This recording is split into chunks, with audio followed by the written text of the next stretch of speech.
Les éditions de La Loupe, spécialistes des livres en gros caractères, vous apportent un confort de lecture avec une sélection rigoureuse parmi les nouveautés littéraires. Romans, témoignages, essais, aventures, le fonds éditorial compte plus de 700 titres. Renseignements et informations au 04 78 47 27 02 et sur internet éditionsdelaloupe.com.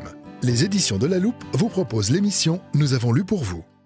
Bonjour aux auditeurs. Aujourd'hui, dans cette émission littéraire, je reçois Jean-Marie Pavageau de la librairie Siloé à Nantes, qui a sélectionné 4 livres. Donc Jean-Marie, premier livre, je crois, c'est On va partir en marche pèlerine. Bonjour Marie-Hélène, bonjour à tous. Aujourd'hui, Sursum corda, nous partons. Ô les cœurs, élevons notre cœur, oui, élevons notre cœur. De Nantes à Rome, par la Via Ligeria et la Via Francigena, avec Anne-Laure Timel et Anthony Grouard. Un livre aux éditions Salvator dans la collection Chemin d'étoiles. J'aimerais d'abord vous présenter cette collection Chemin d'étoiles. C'est avant tout, pour chaque livre paru, un auteur avec une ou plusieurs voix, un chemin ou un lieu, une itinérance spirituelle. Après avoir été une revue puis un réseau d'écrivains voyageurs présidé par Sylvain Tesson, Chemin d'étoiles devient aux éditions Salvator une collection de récits animée par Gaël Delabrosse et consacrée à l'itinérance spirituelle. Le nom de cette collection vient du chemin des étoiles donné au chemin de Saint-Jacques-de-Compostelle. Mais tous les livres ne concernent pas bien sûr cette route de pèlerinage. Voyageurs au long cours et sédentaires, pèlerins des grands chemins ou du quotidien y invitent les lecteurs à explorer avec un nouveau regard des contrées proches ou lointaines, connues ou inconnues.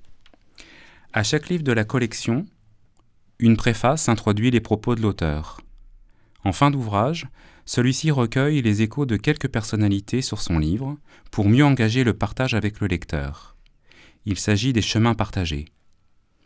En tête de chaque livre, une carte illustre l'itinéraire géographique, mais aussi spirituel et imaginaire de l'auteur. En guise d'annexe, l'auteur approfondit son cheminement. Chemin de vie, chemin avant le chemin après le chemin et le chemin de l'écriture.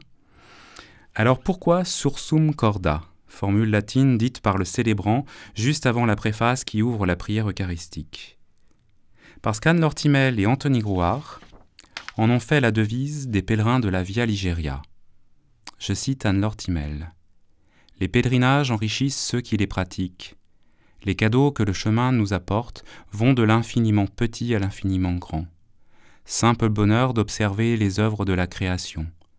L'envol d'une nuée de papillons, un chevreuil au bout d'une allée embrumée, dans les lumières de l'aube, la caresse d'une brise dans la chaleur, le sourire d'un passant. Mais c'est aussi la bienveillance qui apaise et réconforte, les amitiés profondes, le cheminement intérieur qui mène au pardon, à plus grand que soi et, parfois à l'amour. Ces itinéraires renforcent les corps, soulagent les cœurs lourds et élèvent l'âme. Sursum corda. Cette devise prend tout son sens.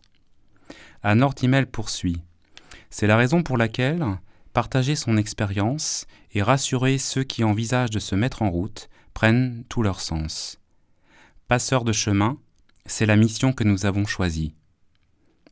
Anne-Laure et Anthony envisagent leur projet de tracé de la Via Ligeria comme une mission. C'est un livre écrit par Anne-Laure Timel, mais qui raconte leur pèlerinage à deux. Un chemin. Qu'est-ce donc la Via Ligeria et la Via Francigena? Après de nombreuses mises en route, Anne-Laure et Anthony décident en couple de relier à pied Saint-Pierre de Nantes, la cathédrale, à Saint-Pierre de Rome. Et pour cela, ils vont créer ce qu'ils vont appeler la Via Ligeria. Ligère, la Loire, le long de la Loire, de Nantes à Bussy-Légy. Long de 800 km, l'itinéraire part de Nantes vers l'est jusqu'à Bussy-Légy, en Haute-Saône, près de Besançon, où il se raccorde à la Via Francigena. La Via Francigena, vous pourrez retrouver dans le livre, Anthony et Anne-Laure Timel expliquent bien, c'est le chemin qui part de Canterbury en Angleterre jusqu'à Rome, en traversant la Suisse et l'Italie bien sûr. La première partie du livre montre tout leur cheminement en couple pour définir le tracé, la logistique, les étapes. Ce moment préparatoire est plus qu'important dans leur démarche.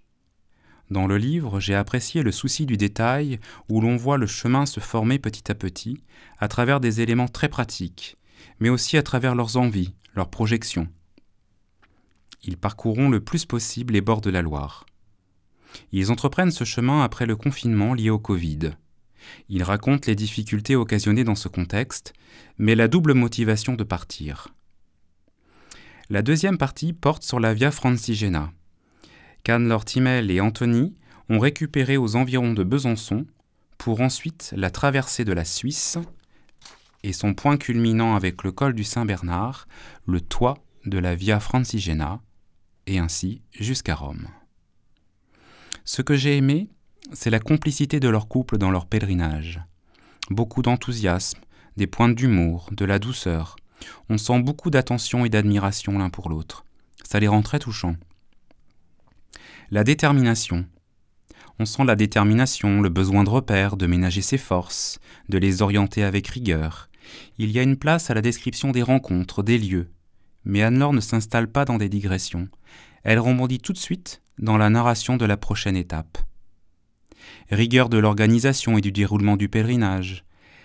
Les détails très précis dans le livre nous conduisent à entrevoir avec quel sérieux ils ont préparé ce chemin. Tout est cadré. On ressent l'impact de leur formation et de leur expérience professionnelle.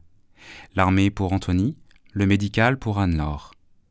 C'est un précieux atout dans leur périple. On sent un mental de fond très ancré, beaucoup de persévérance et une bonne gestion de l'effort et des difficultés.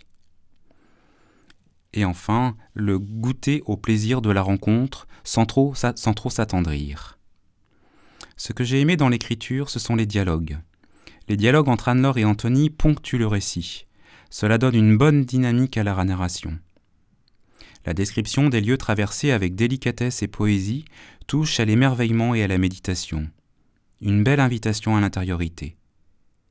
Les portraits des personnes rencontrées sur le chemin montrent combien un pèlerinage est aussi une invitation à se tourner vers les autres et combien les autres peuvent être d'une aide précieuse. La solidarité et le partage sont mis à l'honneur dans ce récit. Les notes historiques sur certains lieux sont très précieuses. Elles enrichissent le récit qui s'appuie sur des traditions, des histoires. Les petits points histoire reviennent souvent à Anthony dans leur dialogue, mais chacun apporte son savoir. Une écriture au rythme de la marche, une marche qui prend son temps sans jamais le perdre. Une écriture concise. Une écriture qui décrit très bien le côté très organisé de la marche, avec ses préparatifs et ses moyens, et parfois une place donnée à l'inconnu, à l'inattendu.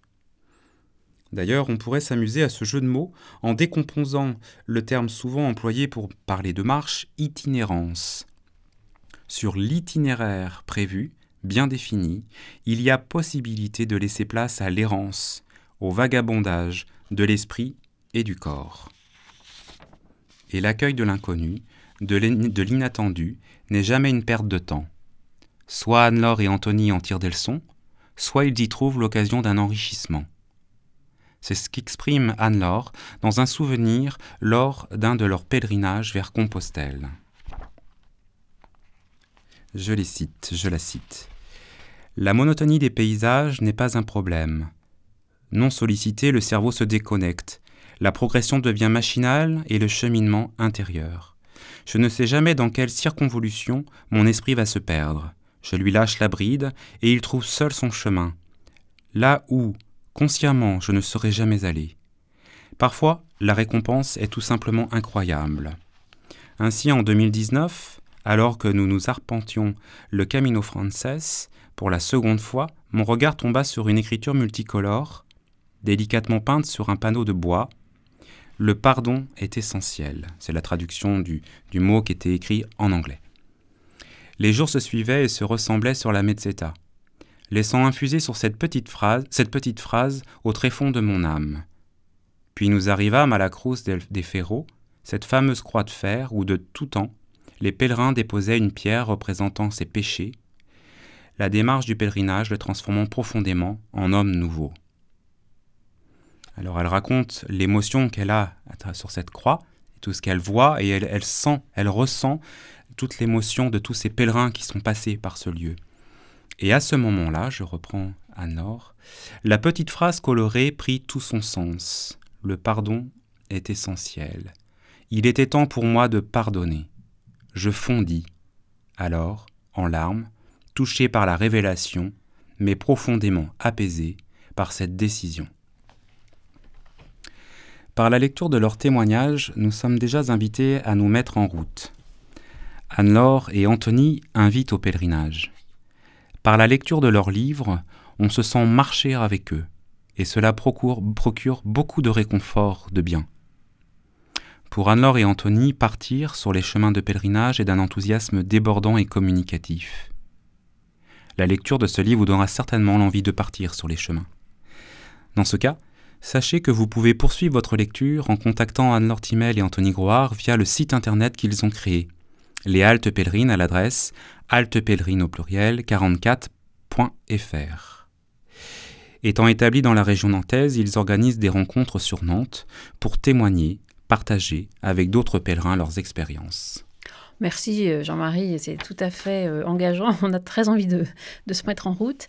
C'est vrai que nous sommes au tout début d'avril et les personnes qui souhaiteraient prendre ce chemin peuvent tout à fait rencontrer les auteurs du livre, puisqu'ils sont nantais, comme vous le disiez. Donc, je pense que ça peut être un programme d'été. Ça se prépare, évidemment, mais quelle merveille de marcher sur ces chemins. Alors tout en continuant à marcher, oui. Je voulais vous présenter en fait le dernier de la collection Chemin d'étoiles, un petit nouveau dans la collection, dans cette même collection, le Ménestrel de Saint-François du frère Jacques Jouet. C'est au cœur de sa Bretagne natale à Josselin que le frère Jacques rencontre Saint François d'Assise à la lecture d'un livre. Alors il en a, je pense, lu de nombreux livres, mais je pense que Sagesse d'un pauvre d'Éloi Leclerc l'a beaucoup marqué. Il est alors séminariste à Vannes, âgé de 27 ans. L'itinérance sera la seconde révélation de sa vie, et en formation au centre franciscain de Fontenay-sous-Bois, il devient à l'âge de 33 ans frère itinérant, mendiant sa nourriture et son hébergement.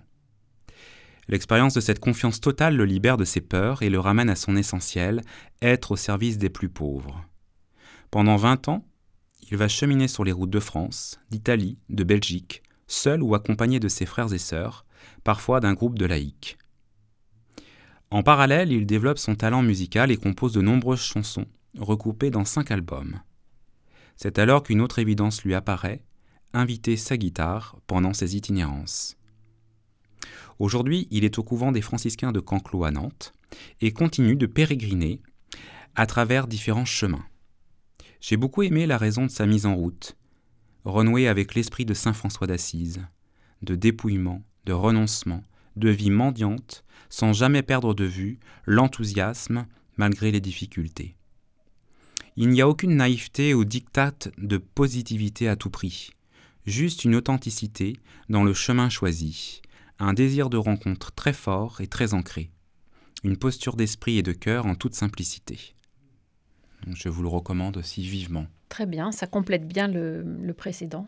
Sur la forme d'une marche, en fait, oui. Avec la guitare, cette fois. Le frère, on le voit effectivement à la chapelle des franciscains Canclos, il anime parfois les messes avec sa guitare. Mm-hmm. Voilà.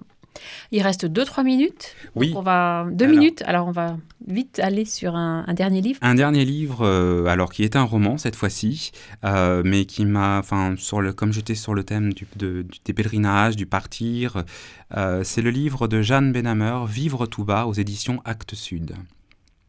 Prendre ce temps pour vivre tout bas, mais pleinement. Goûter et célébrer la grâce d'être en vie et d'en prendre soin. C'est le choix du personnage principal de Jeanne Benhammer dans ce livre, Au nom de la liberté. Comme née du paysage, une femme apparaît au bord de la mer. On apprend que son fils, après la traversée de la grande souffrance, n'est plus. On apprend qu'avant de disparaître, il a confié au bon soin de son ami Jean, fidèle d'entre les fidèles, qui l'accompagne à distance respectueuse et attentive. Au village, dans les collines, elle fait la rencontre cruciale d'une enfant que le destin a rendue silencieuse. Entre vagues et falaises, le livre raconte sa prise d'élan vers une autre version d'elle-même, une évasion. Marie, mère et sainte, s'affranchit ici doucement mais sûrement de l'iconographie qui la fige. Elle se découvre corps et âme, à la rencontre des autres, au contact des vies sans bruit, par l'exercice et la transmission d'un savoir secrètement acquis dans l'enfance, une révolution intime, une liberté inouïe, écrire. Voilà, donc à travers ces livres, c'était le thème de partir qui m'intéressait. Et donc je voulais dire, partir peut être brutal, soudain, à la hâte, contraint, sans réfléchir, une fuite, une évasion, une envie. Mais dans les livres présentés aujourd'hui, il est question de prendre le temps nécessaire de la maturation spirituelle, de la préparation physique et mentale pour devenir un élan de vie. Merci. Merci Jean-Marie. Je vais renommer les livres que vous avez présentés. Le premier s'appelle « De Nantes à Rome » par la Via Ligeria et la Via Francigena, d'Anne-Laure Timel et Anthony Grouard aux éditions Salvator. Le deuxième livre, toujours aux éditions Salvator, par le frère Jacques Jouet, intitulé « Le ménestrel de Saint-François ». Et enfin, Jeanne Benhammer, le livre s'appelle « Vivre tout bas » et c'est édité chez Actes Sud. Alors bien sûr, vous pouvez retrouver ces livres à la librairie Siloé à Nantes. Merci, à une prochaine émission. À bientôt. Les éditions de La Loupe vous ont présenté « Nous avons lu pour vous ».